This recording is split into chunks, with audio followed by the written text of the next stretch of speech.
What would I do if I had to start over as a nail tech today? Okay, funny question, right? Because guess what? I just came back as a nail tech. So I've had time away from being a nail tech for a while. Every time I try to come back, I'm like, you know what? It's not a good time. Why? I have a young child. For me, I don't have a lot of help with her. So I have to really be the main person taking care of all my kids, especially the little one, right? What would I do? Basically, I'm in the perfect situation to respond to this right now, you guys. The first thing I would do if I wanted to do full-time or go full-time, which I would preferably go to a salon, to be honest. Why?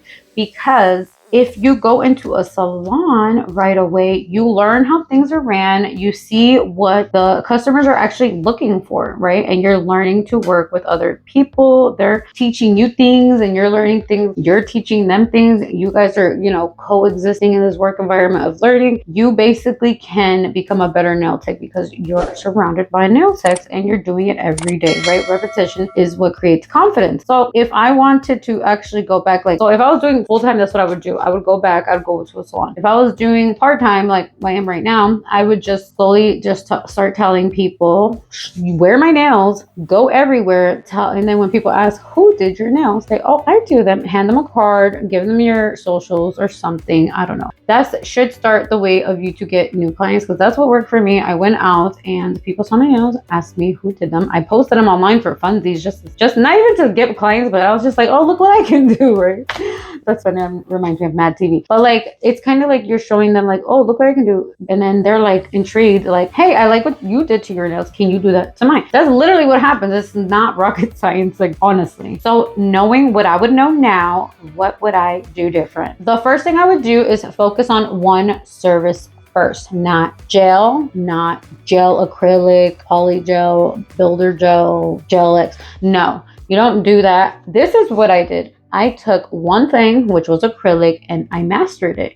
Once I mastered it, I let people know, hey, I'm good at this one thing. Do you want to come get your nails done, right? People saw that I was good at it. They kept coming back. I kept getting better, creating the confidence of, hey, this is easy. Then I was like, let me try something new. I tried dip. I'm like, okay, that's pretty easy. Not my favorite, pretty easy. I basically did the hardest thing, acrylic first, right? And that was on accident, but that's kind of like what they say. If you could do acrylic, you could do anything. So then I learned dip. I learned polygel. I learned recently builder gel. I've learned gel X. They all kind of have the same things in common, structure and, keeping the cuticle area flush. But that's what I would do. Focus on one of those. Pick one and start working on the next thing. Once you get one, that will all parallel to all the other services. If you know how to do acrylic, you'd be like, oh, so with gel, you just also need an apex and okay, but it moves different. So then you also have to learn to move the brush different, use a different type of brush. And you're like, okay, that wasn't that hard. Let's go to the next thing. Dip, even easier. Gel X, even easier, to be honest. A lot of these things aren't as hard. Learn just one. I don't even care if you learn gel X first. People talk so much stuff about, no offense, I don't really care for it either. I just don't. It feels flimsy. It just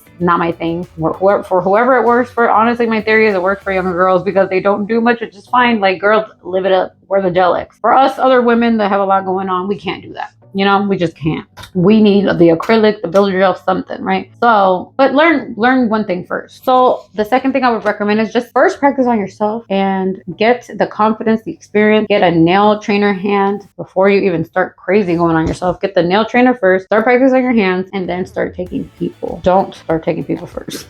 I would suggest also document, take photos, record, do all that so you can start seeing your progression. If I showed you a picture of before and now, you'd be like, oh wow, what a big difference. Yeah, the first one would be cringy. I actually have a video, I'm gonna put it somewhere in the notes, of me looking back at my old work and laughing at myself because it was so bad. But I just wanted to show you guys in that video that is how it happens sometimes. Not all of us are just naturally gifted or talented like that. We actually have to get the skill and master it to get the confidence to go, you know what, this is not that hard, it's easy. You know what I mean? But I would suggest just get those videos, pictures taken as soon as you suck. Why? Because then you're gonna look back in your life and be like, wow, I've gotten this much better. And then you can be like, okay, I have gotten better in comparison to back then. So my next thing would be start YouTube immediately. start YouTube or start Instagram, something. I suggest YouTube because I love YouTube. Like YouTube and me are like this. Like I just love YouTube, right? More than any social platform, I go on YouTube more than anything, whether I'm uploading or not, whether I'm watching content. Love YouTube. Why do I suggest this, you guys? I've been telling you guys this for a long time. Please start a channel. Like you guys don't understand. When I had started a channel and years went by, maybe on my third year, people found me on my channel once I started getting a little bit more views, and people were like contacting me like, hey, can you do my nails? Da, da, da. It works. It really does work. So post on YouTube, post on Instagram. Instagram is where I got so many clients, more than YouTube. But I think YouTube would be great because you can document your struggles. You can document your successes. Like, oh look, I got this right or something. You know, if you go back on my page, I sucked at doing nails even when I started doing YouTube, but I just kept going. It was a whole like me discovering things and sharing with you guys as I was discovering them. I don't understand why people don't do it. Like, it's okay to mess up. Like, just, oh, look, I did this wrong. I do this right. Guess what? You're helping each other out. We're helping each other out here, you guys. I'm helping you guys out by saying start a YouTube channel. I think you guys would really benefit from it. Like, honestly, it was the best decision I ever made in my whole life. This will help you with promoting yourself. It'll help you get better. It'll help you have this little boost of energy and be like, ooh, let me do a video. I've been working on this nail thing. Let me share it with the world, you know, like, and then you can, you know, talk to other women that are learning something and you can teach them or they can teach you something. Like, that's what people have taught me stuff, even just posting. People would tell me things like, oh, you should use this, or you should do that. I'm like, oh, okay, let me try it. You know, why not? Like, it's just a great way to create a portfolio. So another thing, I would focus more on learning product safety, learning how to apply it, learning what could possibly happen if you don't apply it properly, learning chemical reactions. These things are important. If you went to nail school, you do know a lot of this stuff already because you learn chemistry, you learn autonomy, you learn chemistry, and you learn anatomy. So just self-teach if you can. Go into more continuous education to kind of like educate yourself of like, okay, how do you properly do nails? Not just how do you make them look cute and that's it. Like, no, how do you prep properly? How do you apply the products properly? And how do you finish file the nail properly? So that one's really big, you know? All right, another thing I would suggest is please do not compare yourself to another technician. Don't go online going, oh my gosh, I'm not as good as Nails by Deb. Like, I don't think anybody's as good as that girl. Okay, there's probably a lot of people like, that girl's talented. Let's not take that away from her. But that's her thing. And there's people that are super talented with anything else. Their chrome isolation, like their 3D art, their crystal placement. You can be good in any aspect in nails. You do not have to learn and make all these intricate nail art things. You do not. You can probably just do good at like glitter nail art or anything like basic. Like, it doesn't have, you could just probably be good at just the nails itself. Like, you're just really good and really do clean work and that's it. Like, you know how many women right now, yes, people love nail art. Do you know how many people are going to let's do simple nails right now because, you know, that's what's trending right now. Just do one thing, master it, and run with it, literally. All right, this one's really big. Please focus on the client's experience. When a person comes and sits in front of you, make sure you have good energy. Make sure if you're having a bad day, you collect yourself, or you either take the day off. Like, for me, if it was like really, really bad, I'm not doing it. Or if I'm feeling really, really sick, obviously take off. It's not good not to take care of yourself first. But if I can push through something, then I'm going to do it. If I can, then I can. You know, talk to yourself, learn yourself, you know, learn your body and know what you can do and what you can't. Like, can you do something and then you'll be fine? Or should you take a step back and be like, yeah, not a good idea. But always show up for your client. That's the most important thing. Me, I've had times where I'm like going through something and I'm like, no, I have to be there for my client. This experience for them is more important than whatever the heck I'm going through right now, right? So the client's the most important thing. And also, I've had times where I had cancel on them and they were very understanding. Why I hate canceling on people, and I think they know that. If I had to, it's kind of like, ooh, she don't usually do that. She doesn't usually do that. So if she's canceling, then there's something wrong, you know? So try to be a stand-up person. If you're going to say you're going to be somewhere at a certain time, be there at a certain time, just like you expect your clients to be there at a certain time. Respect the client. Also remember, if you are one person in this world that can change a lot of people's day, lives, whatever. Why? Just bring good, positive energy, care about what you're doing, And because you care about what you're doing, take that anxiety away if you have it and say, no, I don't have anxiety. I care about what I'm doing. That's why I feel anxious, but I know I'm going to do a good job because I care. You know what I'm saying? Say that to yourself, because I care. I know I'm going to do a good job because I care about this person in front of me. And if they like what they're getting, like, oh, did you like the shit? Like every step in the beginning, you can be like, oh, where do you want to cut? Is this good? Are you sure? Like you can be a little extra communicative in the beginning, because you have to know and get to know what people actually want. Where should I cut? Is this okay? Continuously ask, do you like the color? Do you need anything changed? Is there something I can do different? Things like that. They love it because they feel like this person cares about me and now I care about them.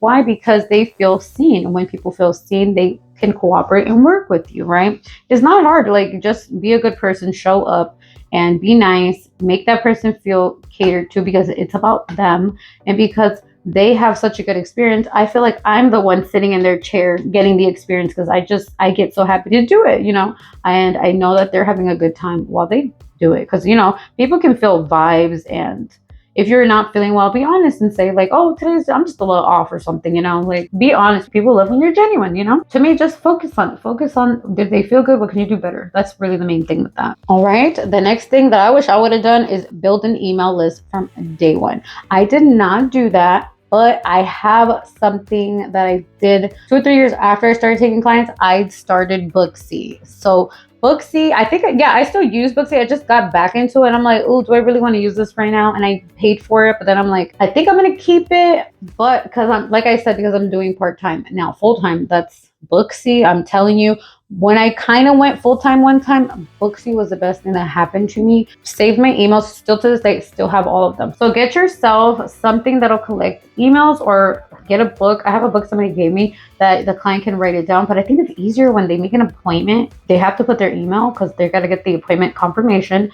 And after that, you have their email forever. You can literally go and come back and say, hey guys, I'm back to do nails, and you'll always have a connection to the client. And then another thing would be invest in education before you invest in all the products. Why? Because if you do not educate yourself on the proper thing, you're going to buy the wrong thing, you're going to mess up more. You need to really learn cuticle work, prep, and you need to learn whatever you're trying to learn. The main thing, like I said, pick one, or anytime you're trying to pick and learn one, always try to learn the product application first. Don't guess, how does this work? No, look it up, something. There's a bunch of millions of videos on YouTube. We got to, there's a way to prevent this. Educate yourself first before you start buying like crazy. You know what I'm saying? So my biggest lesson was, you don't need more products. You need a consistency, practice, dedication, and you need visibility, which means you need to expose who you are and say,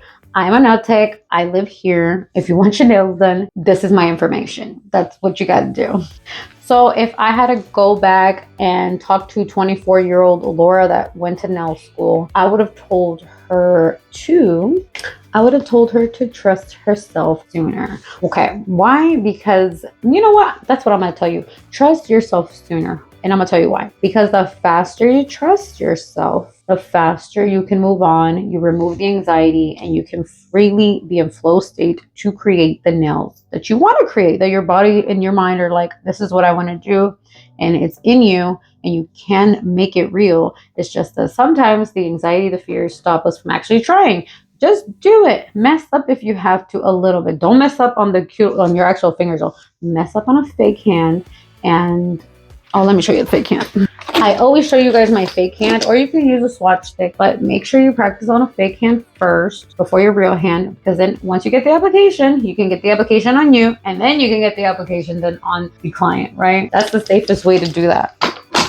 But as soon as you trust yourself, like I said, so in order to trust yourself, because people be like, well, how do you do that? In order to trust yourself, that's why I'm bringing up the hand. You have to practice. You have to mess up on this hand, not on yourself. And you have to go, you know what? I messed up. Let me try something. Let me try the next one.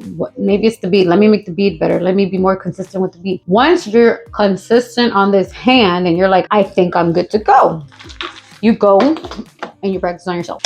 Then you practice on the client. But that is it. That's the end. That's all the tips. That is basically, if I could go back and start over. And what I would do, this is what I would do. Enjoy. Thank you so much for being patient today with me, you guys. And if you need any more help with your nail journey, let me know in the comments down below. I will be so happy to explain anything to you guys. Have a good one. Bye bye.